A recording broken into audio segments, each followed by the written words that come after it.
அதிமுகவின் பலவீனத்தை பாஜக பயன்படுத்திக் கொள்கிறது என்று தமிழக காங்கிரஸ் கட்சியின் தலைவர் திருநாவுக்கரசர் தெரிவித்திருக்கிறார். அதுகுறித்து திருநாவுக்கரசரிடம் நமது செய்தியாளர் ஜான் மைக்கேல் நடத்திய கலந்துரையாடலை பார்க்கலாம். டிடிவி தினகரன் ஒரு அணியாக செயல்படுகிறார். அவர் 5ஆம் தேதி வரையும் கெடு விதிச்சு அவர்களுடைய கட்சியில் இருக்கக்கூடிய முதல்வருக்கும் அமைச்சருக்குமே ஒரு கெடு விதிச்சிருக்காரு. இதை நீங்க எப்படி பாக்குறீங்க?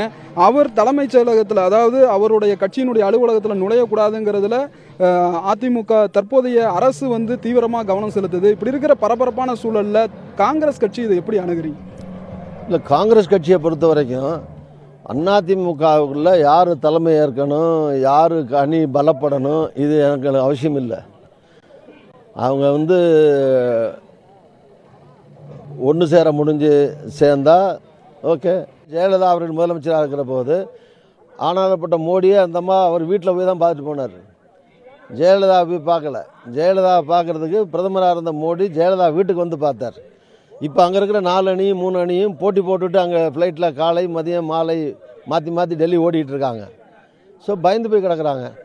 ஜெயலலிதாவுக்கு பின்னால் அந்த பலம் கட்சியிலையும் குறைஞ்சி போச்சு, ஆட்சியிலையும் குறைஞ்சி போச்சு. பிளவுபட்டு கிடக்கிற காரணத்தினால டெல்லி அரசாங்கம், பிஜேபி அரசாங்கம் அவர்களை பயமுறுத்தி கொண்டிருக்கிறது.